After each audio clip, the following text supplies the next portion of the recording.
Precisa sempre pensar grande e sonhar alto. Eu sempre falo que pensar e sonhar alto é o mesmo esforço e o mesmo custo do que pensar e sonhar pequeno. Eu sempre digo que quanto mais longe você se enxergar, mais longe você vai chegar. Você é o que você vê, ou melhor, você será o que você vê. Se você enxergar longe, você vai longe. Eu queria ser, assim, eu estava começando ainda, mas eu já queria me espelhar com os maiores do setor, né? Eu queria saber como que eu ia fazer, como que meu caminho podia ser mais curto para eu chegar lá. Então, essa ambição, ela não é ruim, né? Desde que ela não seja aquela ambição que vai pisar em cima das pessoas ou de uma forma que não é correta, né? Você ter ambição é muito saudável. É uma mola propulsora que te leva para frente. Sempre que eu atingia essas metas, que eu considerava muito difíceis no começo, ou até ambiciosas às vezes, eu não permitia que o orgulho por ter conseguido algo grandioso se transformasse só numa comemoração. E não perder tempo e ir lá rapidamente em busca de importantes novos objetivos. Para não se acomodar naquilo, né? Porque acontece muito isso, né? E aí eu fico pensando, por que nós ganhamos? Né? O que o concorrente fez de errado? Eu pergunto para o cliente, você pode me contar o que o concorrente apresentou que não deu certo? Porque essa rica informação, muitas vezes, te traz material para você, ferramenta para você poder na próxima não cometer o erro que o teu concorrente cometeu com você naquela.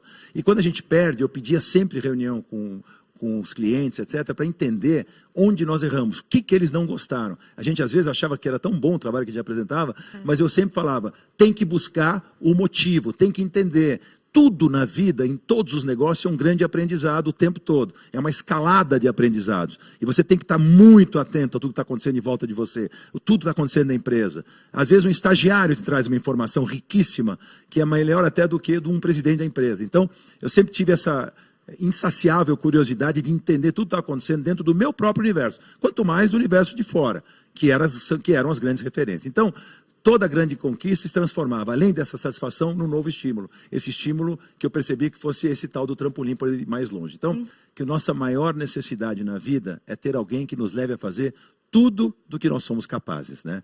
E que para isso que existem os nossos amigos, né? Amigo é fundamental, a vida não seria nada sem os amigos. Porém, por mais que eu tenha tido grandes amigos na vida, e alguns realmente foram referência para mim, mas eu acreditei que quem nos leva a fazer tudo o que nós somos capazes, nesse vasto mundo dos negócios, não é necessariamente um amigo nosso, são as nossas referências, né? E as referências às vezes não são nem humanas, né? Às vezes são situações que viram referências. Eu sempre busquei analisar, entender como esses grandes visionários, realizadores, empreendedores, agiram para chegar onde eles chegaram. Por que um cara como o Leonardo da Vinci conseguia fazer o que ele fez na época em que a ciência era completamente diferente de hoje, em que os recursos não existiam, e ele conseguia visualizar as coisas do jeito que ele visualizava. Depois, pulando, um Thomas Edison, que eu sempre citei também, o cara conseguiu, não sei se vocês sabem, depois pesquisem, quantas invenções ele teve, além dessa luz que nos ilumina, que mudou a humanidade. Não, quantas vezes ele fracassou várias, mas ele tem mais de 2.000 invenções. Então, o que esse cara, o que ele vê, quem ele é, como é que pode? Eu ficava absolutamente chocado, né? Aí pula para um Steve Jobs, para um Bill Gates. Steve Jobs inventou o computador pessoal, né? Nós estamos falando hoje no celular, nós estamos fazendo fruto desse avanço fantástico que nós podemos, vamos dizer assim, dizer que os grandes visionários foram responsáveis por mudar a humanidade.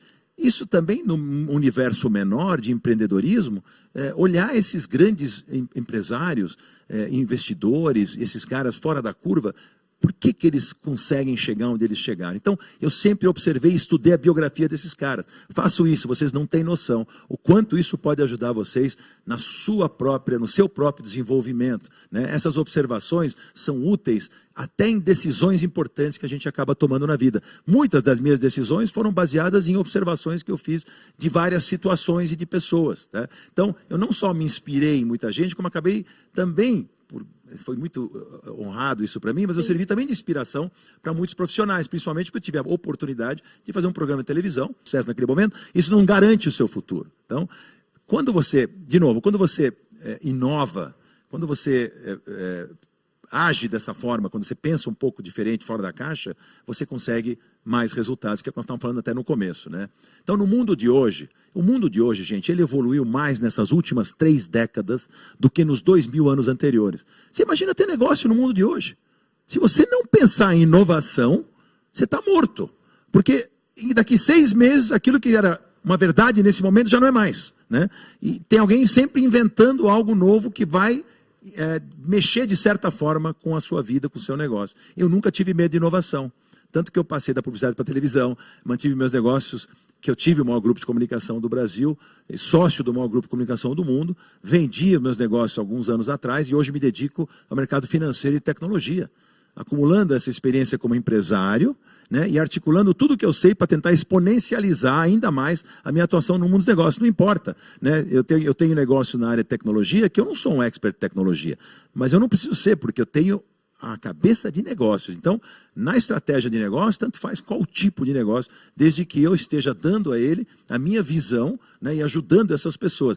Eu me sinto mais útil hoje, estando nos conselhos das empresas, como essa verdadeira referência para eles, para poder direcionar o caminho do negócio. E deixa que essa garotada boa pra caramba toque o dia a dia, que eles sabem fazer isso melhor do que eu. Relacionamento é sinônimo de construir um ambiente em que uma enorme rede de relacionamentos acaba acontecendo. Mais do que companheiros de trabalho, mas de aliados. Você tem que conquistar objetivos sempre com grandes dimensões. Eu sempre falo, relacionamento é tudo no negócio. Com o fornecedor, com o cliente, com o prospect, com pessoas, com funcionários, com concorrentes, é fundamental, com sócios. Você não vai fazer nunca um grande negócio sozinho. Não se faz um grande negócio sozinho. Um grande negócio se faz a partir de uma rede de contribuição mútua entre pessoas e grandes objetivos comuns, né? As pessoas têm esse objetivo comum, aí cria-se uma rede de relacionamento. Pessoas que, além disso, sejam orientadas por alguém capaz de entender até onde cada um deles pode chegar individualmente e até onde todos podem chegar em conjunto. O empresário pode até decidir sozinho, porque as decisões são muito solitárias muitas vezes, né? Então, você está lá numa situação em que você diz, o que eu vou fazer? Vou para o caminho A ou caminho B? Você pode decidir sozinho sobre o que você quiser, mas as melhores decisões vêm quando você ouve as mais variadas fontes de informação, de pessoas. As possibilidades do teu universo, tua mente se abre e se tornam muito maiores e os seus resultados vão ser muito mais impressionantes. Eu sempre perguntava, gozado, né? Eu perguntava para pessoas que às vezes não tinham nada a ver com aquele tema. É nada a ver. Porque a pessoa é um outsider, né? Ela tem uma visão talvez diferente do que aquelas que estão viciadas ali dentro com as mesmas coisas sempre, né? Então, o volume e a relevância dos resultados de qualquer empresário, com certeza, estão diretamente ligados à capacidade que ele tem de absorver essas informações e esses inputs que ele recebe e conhecer as referências para estar sempre a par de tudo que está acontecendo no universo. É tanta coisa acontecendo que você sozinho às vezes não consegue digerir. Então, se você traz pessoas que têm uma capacidade, vamos dizer assim, de trazer visões diferentes do mesmo tema, isso é enriquecedor para você. Então, a diferença entre o sucesso e o insucesso de cada um está na capacidade que você tem em querer aprender, na sua curiosidade. Então, intensidade da curiosidade de cada um faz muita diferença. Eu sempre fui curioso demais. Sempre quis perguntar as coisas, que entender por que disso, por que daquilo. E se você me perguntar onde buscar essas respostas, essas referentes, informações, para quem quer aprender muito, eu diria que tem muitas fontes, né? Uma delas, quer dizer, uma forma de você tentar buscar, hoje em dia, eu digo sempre isso, né? Quando eu comecei, as respostas eram difíceis de buscar. Você tinha enciclopédia, você não tinha computador pessoal, não tinha um celular, né? Então, eu perguntava, talvez, eu consultava quem tivesse mais experiência para me ajudar. Isso acontecia muito na época, né? Então, consulte quem tem mais experiência. E aí você vai poder buscar respostas que às vezes você nem sabe aonde estavam, né? Então, quem é um exemplo reconhecido, quem tem excelência no que faz, com pessoas que você se identifica. Nós da Fonte Universal nos preocupamos com o bem-estar das pessoas. Por isso, ao se inscrever em nosso canal, você estará nos ajudando a produzir mais conteúdos com mais qualidade e relevância para todos. Muito obrigado!